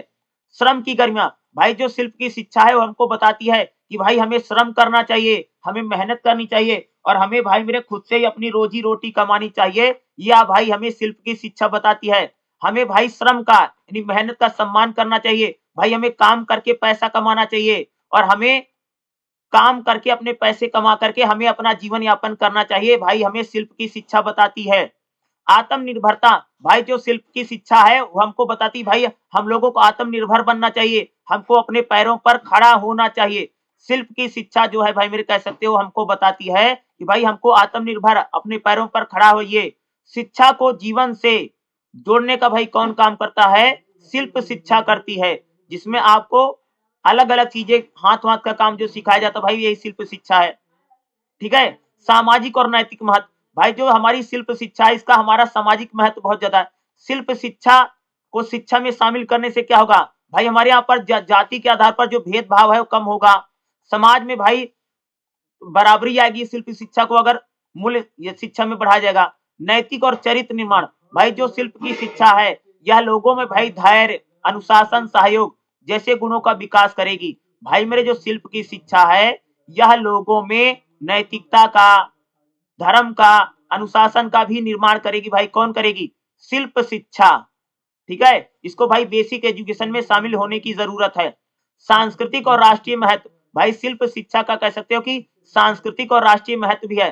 भाई जो शिल्प शिक्षा है ये हमारे स्थानीय संसाधनों को बढ़ाती है, देसी तकनीक को आगे बढ़ाती है या स्वदेशी और आत्मनिर्भर को भावना को मजबूत करती। भाई मेरे शिल्प की शिक्षा, शिल्प की जो शिक्षा थी भाई हमको विरासत में मिलती है। देखा भाई मैंने कि भाई जो शिल्प की शिक्षा होती ज्यादातर हमें बाप से, दादाओं से, अपने बाबाओं से मिलती है ना।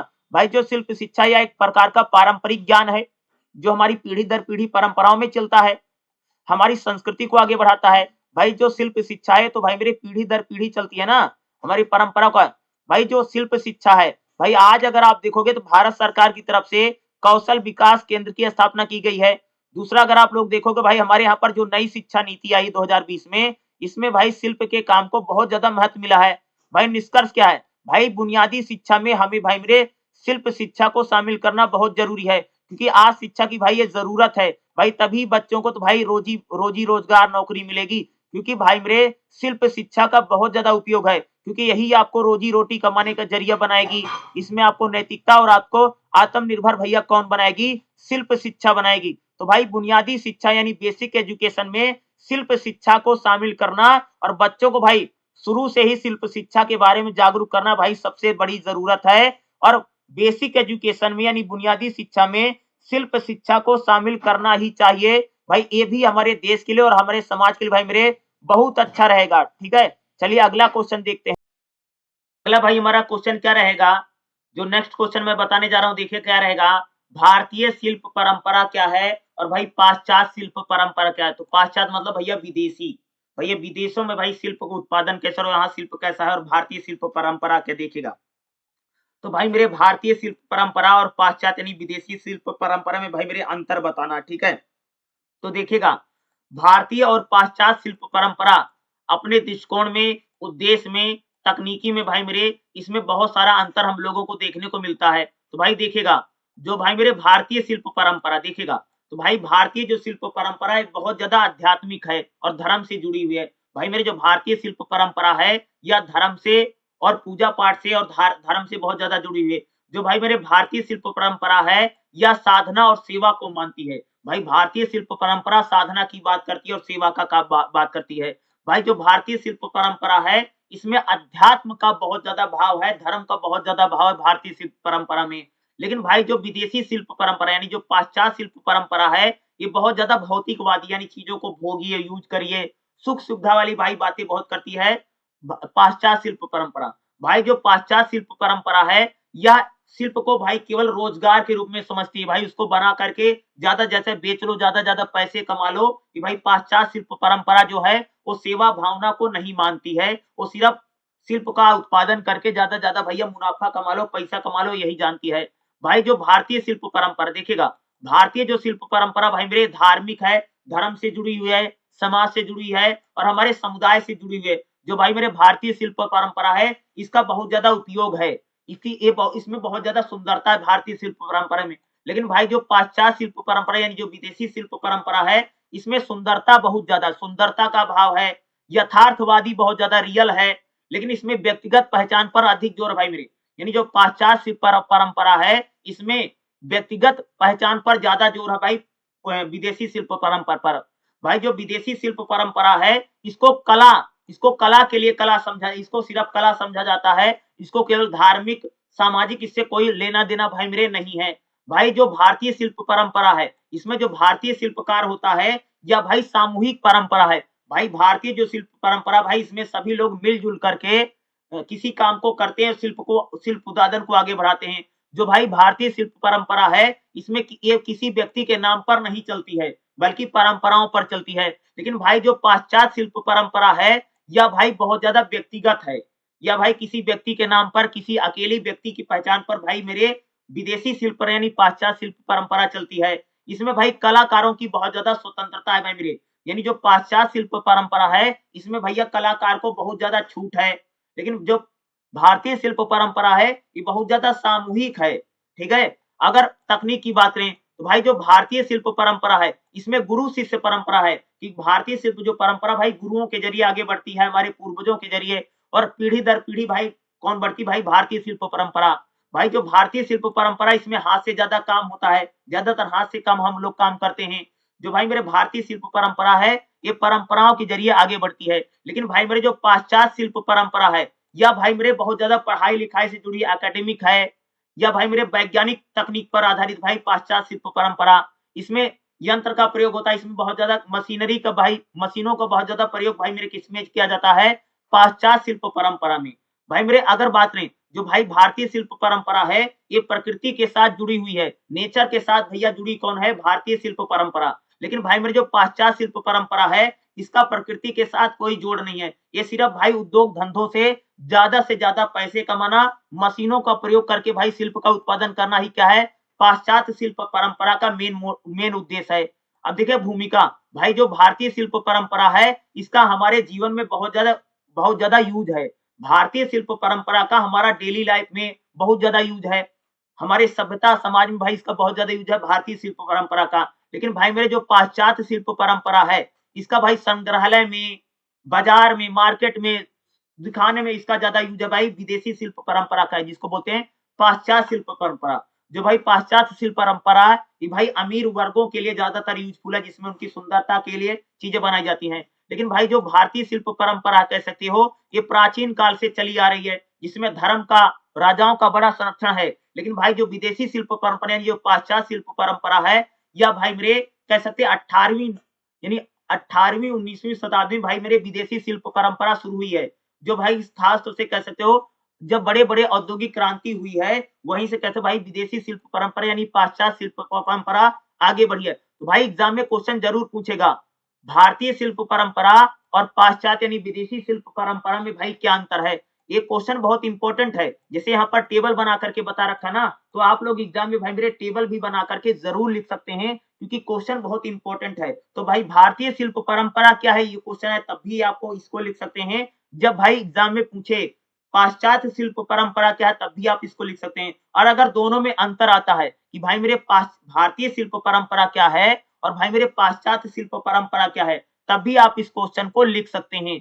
जितने क्वेश्चन मैं करवा रहा हूं, इसको आपको अच्छे से समझना, क्योंकि ज्यादातर भाई क्वेश्चन जो मैं बता रहा हूं इसी में से आपको देखने को मिलेगा। ठीक है, चलिए अगला क्वेश्चन देखते हैं। अगला हमारा क्वेश्चन क्या रहेगा, वर्तमान भारत में भाई हस्तशिल्प क्षेत्र के बारे में बताओ। भाई आज के समय में भारत में जो हाथ के भाई मेरे जो शिल्प का काम हो रहा कैसे हो रहा, देखिएगा भाई भारत में हल हस्तशिल्प जो क्षेत्र है वो भाई हमारी संस्कृति को, विरासत को, परंपराओं के सारे चलता है। जो कि भाई जो हमारा गांव का समाज है, जो गांव की अर्थव्यवस्था है, वो तो भाई हाथ के शिल्प उत्पादन से ज्यादातर चलती है। वर्तमान यानी आज के समय में भी देखोगे तो भाई हमारी जो शिल्प परंपरा है वो बहुत ज्यादा पारंपरिक है, पुरानी परंपरा है। आज आधुनिक बाजार हो गया तो उसके बीच में संतुलन बना रहा है। भाई भारत में अगर आप लोग देखोगे, आज भाई हमारे देश में जो शिल्प का काम है, हाथ का काम, उसमें जैसे लकड़ी का काम है, धातु का काम है, कपड़े का काम है, मिट्टी का काम है, पत्थरों का काम हो रहा है, बांस का काम हो रहा है, बांस से यानी टोकरी गोरी बन रही है, जूट का काम है, चमड़े का काम है। तो भाई आज के समय में अगर आप भारत में देखोगे तो लकड़ी का शिल्प उत्पादन हो रहा है, धातु का, कपड़े का, मिट्टी का, बर्तन का, बांस का, जूट का तो हो रहा है। ये उत्पादन न केवल भारत की सभ्यता संस्कृति को बताता है, बल्कि बड़ी संख्या में अगर आप देखो भाई हमारे जो कारीगर हैं उनको रोजगार भी प्रदान करता है। भाई आज अगर आप लोग देखोगे लाखों कारीगर भाई मेरे, खास से ग्रामीण क्षेत्र में, गांव के इलाके में और आदिवासी जो भाई हमारे इलाके, वहां पर भाई मेरे बहुत सारे लोग अपनी रोजी रोटी कमाने के लिए भाई मेरे शिल्प का काम कर रहे हैं। जैसे लकड़ी का काम कर रहे हैं, कपड़े का काम कर रहे हैं, मिट्टी का काम कर रहे हैं, बर्तन के काम में लगे हुए हैं, जूट का काम कर रहे हैं, बांस की टोकरियां बना रहे हैं। इस प्रकार से भाई अगर आप देखोगे भारत में बड़ी संख्या में जो हमारी आबादी है वो शिल्प उत्पादन के काम में लगी हुई है। भाई वर्तमान परिदृश्य में अगर आप देखेंगे तो भारत में जो शिल्प का क्षेत्र है उसमें कई सारी चुनौतियां हैं। भाई अगर आप देखोगे आज शिल्प के क्षेत्र में भाई मेरे नई नई मशीनों का यूज हो रहा है। जैसे भाई भारत में देखो कच्चा माल महंगा होता चला जा रहा है। भाई भारत में जो शिल्प उत्पादन है उसमें जिस प्रकार से बिचौलिया आ गया है, जिस प्रकार से भाई कारीगरों के साथ समस्याएं हैं, तो भाई जैसे जैसे हमारी जो युवा पीढ़ी है वह तो भाई शिल्प के काम से दूर होती चली जा रही है। तो भाई शिल्प के काम में अगर आप देखेंगे तो कई प्रकार की समस्याओं का भी सामना करना पड़ रहा है। भाई आज इन चुनौतियों के बावजूद भी देखेंगे तो भाई जो हमारी भारत सरकार है, जो सरकारी संगठन है, वो भाई मेरे हस्तशिल्प के काम को बहुत ज्यादा बढ़ावा दे रहा। और भाई मेरे जब से हमारे देश में मोदी सरकार आई तो भाई मोदी सरकार ने जिस प्रकार से मेक इन इंडिया यानी वोकल फॉर लोकल जैसे यानी चीजों के जरिए कह सकते हैं भाई हमारे देश में शिल्प के काम को या कारीगरों को भाई नए नए अवसर मिल रहे हैं। भाई हमारे देश में राष्ट्रीय और अंतरराष्ट्रीय जो प्रदर्शनियां होती हैं, जो मेले लगते हैं, वो भी भाई कह सकते भाई शिल्प उत्पादन के काम को सबसे ज्यादा बढ़ा रहे हैं। भाई इस प्रकार से अगर आप देखोगे तो भाई आज भारत में वर्तमान में जो शिल्प उत्पादन का क्षेत्र है उसमें भाई हाथ का काम तो बहुत ज्यादा हो रहा है। ये हमारी आर्थिक, सामाजिक और सांस्कृतिक दृष्टि से भाई मेरे बहुत ज्यादा महत्वपूर्ण भी दिखाई दे रहा। ये नीतियां, तकनीक, सहायता और बाजार भाई सीधा कह सकते हो हमसे जुड़ा हुआ है। भारत में भाई जो शिल्प का काम है न केवल कारीगरों की स्थिति में सुधार लाता है, बल्कि भाई जो शिल्प का काम है वो हमारी सभ्यता संस्कृति को भाई मेरे उसको भी सशक्त बनाने में इसकी भाई मेरे क्या है सबसे बड़ी भूमिका हम लोगों को देखने को मिल रही है। में आपको भाई मेरे 5-5 नंबर की टिप्पणी करना भी जरूर आएगा। और जो टिप्पणी करने वाला क्वेश्चन आता है भाई मेरे आपको 10 नंबर में पूछा जा सकता है। तो देखिएगा पहला क्या रहेगा, शिल्प विपणन के लिए मौजूदा प्रतिमान क्या, देखिए भाई क्या है शिल्प विपणन के लिए भाई में मौजूदा प्रतिमान देखिएगा। वर्तमान में भारत में भाई जो शिल्प विपणन है यानी शिल्प का जो काम हो रहा है उसको जो भाई मेरे एक प्रकार से उसको जो बेचा जा रहा है, उसका जो एक प्रकार से मार्केटिंग हो रही शिल्प उत्पादन की, उसके नए प्रतिमान अपनाए जा रहे हैं। जिसे अगर आप आज भाई देखोगे हमारे यहाँ पर भाई मेरे जो शिल्प का उत्पादन होता है, जैसे लकड़ी का सामान है, लोहे का सामान है, कांच का सामान है, मिट्टी का सामान है, भाई इसको देखोगे तो बहुत ज्यादा मंडियों में बेचा जाता है, थोक व्यापारी इसको बेचते हैं। बल्कि अगर आप देखो भाई जो शिल्प का काम हो रहा है भाई इसको ऑनलाइन में भी अमेजोन, फ्लिपकार्ट जैसे भाई डिजिटल जो मार्केटिंग है इसमें भाई शिल्प का काम भाई मेरे बहुत ज्यादा बेचा जाता है। जैसे मिट्टी के बर्तन में बेचे जा रहे हैं, कांच की चीजें बेची जा रही हैं, मिट्टी के बर्तन है, बांस की भाई जो टोकरी ओकरी बना करके भाई ऑनलाइन में भाई आजकल इसको बहुत ज्यादा बेचा जा रहा है। इसके अतिरिक्त भाई अगर आप लोग देखोगे हस्तशिल्प मेला भी लगता है। जैसे भाई अगर आप देखो भाई सूरज कुंड मेला, भाई जो सूरज कुंड मेला भाई मेरे फरीदाबाद में लगता है, अगर आप देखोगे तो वहाँ भाई हाथ का जो बने हुए सामान है, शिल्प का जो बना हुआ सामान है भाई, इसको खूब बेचा जाता है जब मेला फरवरी के महीने में लगता है। भाई राष्ट्रीय और अंतरराष्ट्रीय भाई मेरे बहुत ज्यादा प्रदर्शनियां लगती हैं, ठीक है, यानी जो प्रदर्शनियां लगती है जहां पर भाई मेरे कह सकते हैं एक प्रकार से शिल्प का जो काम है उसको भाई मेरे बहुत ज्यादा बेचा जाता है। भाई आज जो शिल्प का काम हो रहा है, जो शिल्प उत्पादन हो रहा है, उसको सीधा डायरेक्ट बेचा जाता है, यानी कारीगर भाई डायरेक्ट अपने उत्पाद को बेच पा रहे हैं। फेरी बना करके जो फेरी वाले होते भाई मेरे, वो भी भाई मेरे शिल्प उत्पादन को बेचते हैं। आज भाई हस्तशिल्प लोगों ने कह सकते हैं उन्होंने अपना एक निगम बना लिया, भाई अपनी कमेटी बना ली है, बल्कि मार्केटिंग के जरिए ऑनलाइन मार्केटिंग जो हो रही है सोशल मीडिया और मीडिया पर भाई मेरे, उस पर भी कह सकते हैं जो शिल्प उत्पादन हो रहा है उसको भाई मेरे बड़ी संख्या में उसको बेचा जा रहा है। यानी शिल्प विपणन में आज के समय में जो शिल्प उत्पादन हो रहा है उसका जो मार्केट भाई नए तरीके से उसमें व्यापार हो रहा है। भाई अगला देखेगा बांस शिल्प क्या है। भाई बांस शिल्प उत्पादन क्या देखेगा, भाई भारत में भाई जो बांस का सामान बनाया जा रहा है, भारत में भाई मेरे बांस शिल्प उत्पादन भाई पूर्वोत्तर भारत में, पश्चिम बंगाल में, मध्य प्रदेश में और महाराष्ट्र में भाई बांस का सामान खूब बनाया जाता है। जिसे भाई जो बांस होता है, बांस से भाई मेरे टोकरी बनाई जाती है, फर्नीचर बनाया जाता है, सजावटी वस्तुएं भैया घर को सजाने के लिए भाई बांस से बहुत सारा सामान बनाया जा रहा है। जैसे शिल्प उत्पादन में अगर मैं भाई बांस की बात करूं तो बांस में भाई मेरे सतत पर्यावरण अनुकूलन में जो भाई देखोगे तो बांस का बहुत ज्यादा प्रयोग होता। भाई बांस बहुत जल्दी से बढ़ता है और उसका भाई मेरे बहुत ज्यादा उसको रिसाइकल कर सकते हैं। भाई आज अगर देखोगे बांस की वस्तुएं टोकरी वोकरी भाई मेरे शिल्प उत्पादन में खूब हो रहा है। भाई आज जो बांस है उसको छोटा छोटे व्यापार में भाई बहुत सारे कारीगर भाई बांस का सामान बना रहे हैं और इसको भाई मेरे बांस से जो सामान बनाया जाता है भाई इसको ऑनलाइन में प्लेटफॉर्म में भाई बेचा भी जा रहा है। दूसरा बांस के बाद अगर आप देखोगे मिट्टी का भी एक प्रकार से भाई खूब रहा, मिट्टी के बर्तन बनाए जा रहे हैं, मिट्टी के घड़े बनाए जा रहे हैं, मिट्टी का भाई बर्तन बनाकर उसमें लोग खाना खा रहे हैं, मिट्टी के कुल्हड़ उल्हड़ बनाया, इसका भी कह सकते भाई बड़ी संख्या में भाई हमारे यहाँ पर खूब उत्पादन रहा। तो बांस का उत्पादन, शिल्प का उत्पादन भाई मेरे और मिट्टी का भी उत्पादन कह सकते भाई आज बड़ी संख्या में हो रहा है। तो मिट्टी शिल्प उत्पादन भी हो रहा है, याद रखिएगा मिट्टी शिल्प उत्पादन भी कर सकते हैं हमारे देश में बड़ी संख्या में हो रहा है। भाई अगला देखिएगा जयपुर ब्लू पटरी क्या है, जयपुर ब्लू पोलेट्री क्या दिखेगा। जयपुर की भाई मेरे ब्लू जो पोलेट्री है राजस्थान के लिए विशिष्ट हस्तशिल्प कला है। भाई जयपुर में भाई मेरे जो कांच का चमकीला, भाई जयपुर में जो कांच की चमक वाले मिट्टी के बर्तन है, जो सजावटी आइटम भाई बहुत प्रसिद्ध हैं। भाई मेरे जयपुर में देखोगे तो रंगीन डिजाइन वाले नीले रंग का है होता है जो भाई अंतरराष्ट्रीय इसको बहुत प्रसिद्धि मिली है। भाई जयपुर में अगर आप देखोगे स्मार्ट पैकेजिंग पर्यटक स्थल इनके जरिए भाई इसको बेचा। भाई जयपुर में अगर आप देखो भाई जो कांच के चमक वाले मिट्टी के बर्तन भाई मेरे खूब बेचे जा रहे हैं और इसको भाई सजावटी आइटम के रूप में भाई जयपुर में या कारीगरी का काम भाई या शिल्प का काम भाई मेरे खूब हो रहा है। देखिएगा श्रेणी और व्यापार पर बताओ भाई, श्रेणी और व्यापार क्या देखेगा, इस पर बहस बताइए। देखो भाई हस्तशिल्प को आमतौर पर 3 श्रेणी में बांटा। भाई मेरे जो हस्तशिल्प का काम हो रहा है, जो हस्तशिल्प का काम होता है इसको 3 प्रकार का देखिएगा।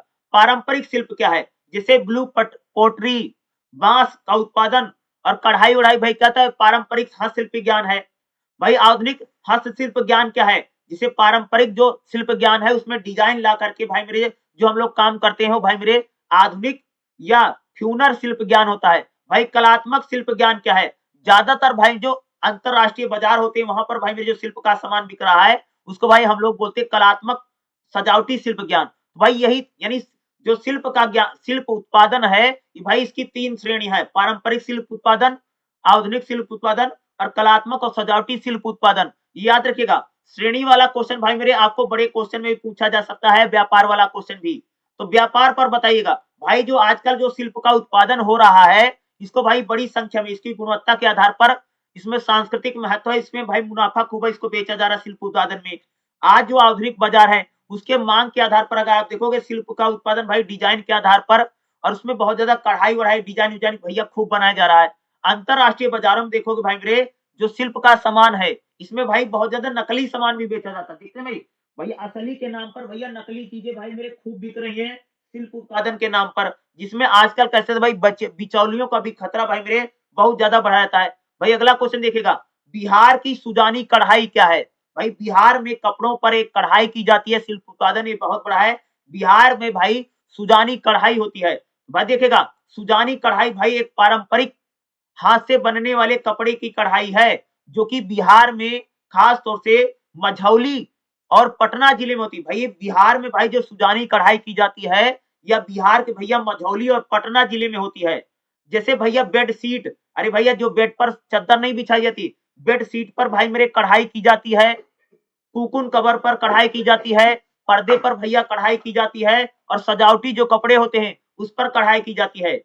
और भाई मेरे जो बिहार की सुजानी कढ़ाई जो कपड़े पर खूब ज्यादा कढ़ाई हो रही भाई मेरे बेडशीट पर, पर्दे पर और सजावटी कपड़ों पर, भाई इसको इसमें विपणन की बड़ी चुनौती है। कारीगरों को भाई जो सुजानी कढ़ाई करते हैं इनको भाई बहुत ज्यादा जितना पैसा मिलना चाहिए नहीं मिल पा रहा है। डिजाइन को लेकर भाई इनमें बड़ा दिक्कत है। हाल ही में अगर आप देखो भाई बिहार की जो सुजानी कढ़ाई है, इसको भाई हस्तशिल्प मेले में इसको बड़ा महत्व मिला है। और भाई ऑनलाइन बिक्री में अगर आप देखोगे तो सुजानी कढ़ाई की जो बेडशीट हैं, जो पर्दे हैं, जो सजावटी कपड़े हैं, भाई इसका सोशल मीडिया पर भाई इसको लोग खूब खरीद रहे हैं। इसकी मांग भाई आजकल खूब बढ़ रही है। तो बिहार की भाई सुजानी कढ़ाई बहुत इंपॉर्टेंट है। देखो भाई मेरे इस क्लास में मैं जितने क्वेश्चन पढ़ा रहा हूँ, ये भाई मेरे सारे क्वेश्चन इंपॉर्टेंट है, क्योंकि भाई मेरे सारे क्वेश्चन भाई मेरे मैंने आपको प्रीवियस ईयर से सेलेक्ट करके बता रहा हूँ। जितने मैं क्वेश्चन करा रहा हूँ ये सारे क्वेश्चन जरूर करके जाइएगा। आपको एग्जाम में यही सब क्वेश्चन भाई मेरे देखने को मिलेगा। ठीक है, जितने मैंने क्वेश्चन बताए हैं यही सारा क्वेश्चन आपको पढ़ के जाना है। इससे भाई बाहर आपको क्वेश्चन एग्जाम में नहीं आएगा। तो भाई देखेगा BHIS 183 भाई आपका एग्जाम होगा इसी प्रकार से, जिसे जून 2025 का भाई मैं आपको क्वेश्चन पेपर दिखा देता हूं। देखिएगा BHIS 183 भारत में शिल्प बोध परंपरा है, हमारी बुक का नाम है मेरे। और भाई देखिएगा एग्जाम भाई आपका 50 नंबर का ही होगा, इस बात को याद रखिएगा। हो सकता कि आपके एडमिट कार्ड पर 3 घंटे लिखा हो, लेकिन भाई मेरे आपका एग्जाम भाई मात्र 2 घंटे का रहेगा, याद रखिएगा। भाई मेरे एग्जाम 2 घंटे का होगा आपका भाई मेरे BHIS 183 का। क्या है भाई मेरे BHIS 183 का जो पेपर होगा 2 घंटे का पेपर है। एडमिट कार्ड के होल टिकट पर 3 घंटे लिखा होगा, लेकिन भैया 3 घंटे नहीं 2 ही घंटे होगा, याद रखिएगा। और भाई ये 50 नंबर का पेपर है, और भाई 50 नंबर के पेपर में 10-10 नंबर के 5 क्वेश्चन करने होते हैं, याद रखिएगा। भाई अगर आप लोग देखोगे तो इसमें भाई क्या है, जिसे भाग आ है भाई इसमें 4 क्वेश्चन दिए गए हैं। अगर आप देखोगे तो जैसे इसमें 4 क्वेश्चन दिए गए हैं, तो इस 4 में से आपको इसमें से तो भाई 10-10 नंबर के क्वेश्चन इसमें आते हैं, देखिएगा। जैसे अगर आप पहला क्वेश्चन देखो भाई 10 नंबर का क्वेश्चन है, दूसरा क्वेश्चन देखोगे 10 नंबर का क्वेश्चन है, तीसरा 10 नंबर का है, फिर भाई 5-5 नंबर। देखो भाई 10 नंबर के क्वेश्चन के लिए आपको भाई मेरे केवल 2 पेज लिखने, 2 पन्ने, जैसे एक पन्ने का भैया आगे पीछे होता है इतना लिखना है। और एक बात भाई मेरे याद रखिएगा, एग्जाम आपका 2 घंटे का रहेगा। तो भाई कई बार 2 घंटे कैसे निकल जाते पता नहीं चल पाता, बड़ी जल्दी भाई मेरे बीत जाता 2 घंटा। तो समय का खास तौर से आपको ध्यान रखना है।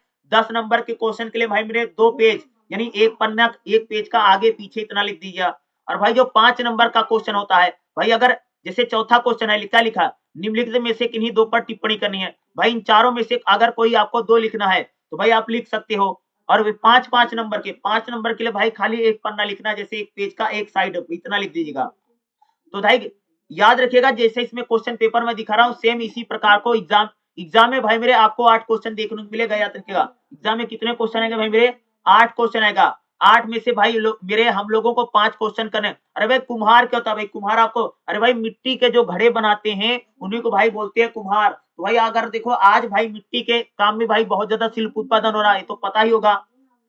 ठीक है, बाघ प्रिंटिंग क्या है, अरे भाई बाघ प्रिंटिंग होती है भाई मेरे जो कपड़े पर छपाई नहीं की जाती है, इसी को भाई बाघ प्रिंटिंग बोला जाता है। कपड़े पर जो भाई छापा जा रहा है, इस बात को याद रखिएगा।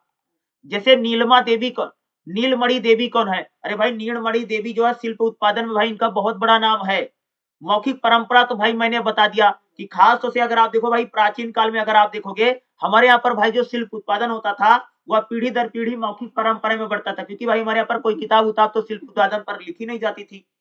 भाई दादा बाबा जो हमारे होते थे, जो हमको काम सिखाते थे शिल्प उत्पादन का, वो तो भाई पापा ने सिखाया, पापा ने अपने बेटे को सिखाया, बेटा अपने बेटे को सिखाता था। तो मौखिक परंपरा भाई हमारे यहाँ पर चलती थी। तो भाई मैंने जितने क्वेश्चन बताए हैं यही सारा क्वेश्चन भाई एग्जाम में करके जाना है। मात्र 2 घंटे का पेपर रहेगा। जितना मैं समझाने का प्रयास कर रहा हूं, अगर आप लोग भाई मेरे इसको अच्छे से समझेंगे, और भाई मेरे अगर कोई क्वेश्चन एग्जाम में आया है तो भाई मेरे छोड़ करके मत आइएगा, 5 क्वेश्चन लिख करके आना है। भाई खाली पन्ने पर भैया मेरे कोई नंबर नहीं देता है। लिख करके जरूर आना है। जितना मैं पढ़ा रहा हूँ, समझा रहा हूँ, इतना अगर आप समझेंगे तो भाई मेरे एग्जाम आपका बहुत अच्छा जाएगा। कोई दिक्कत वाली बात नहीं है। जितना मैंने पढ़ाया इतना करके जरूर आना है। एग्जाम आपका बेहतरीन ही जाएगा। बाकी आप मुझे जरूर बताइएगा आप लोगों का एग्जाम कैसे गया, ठीक है?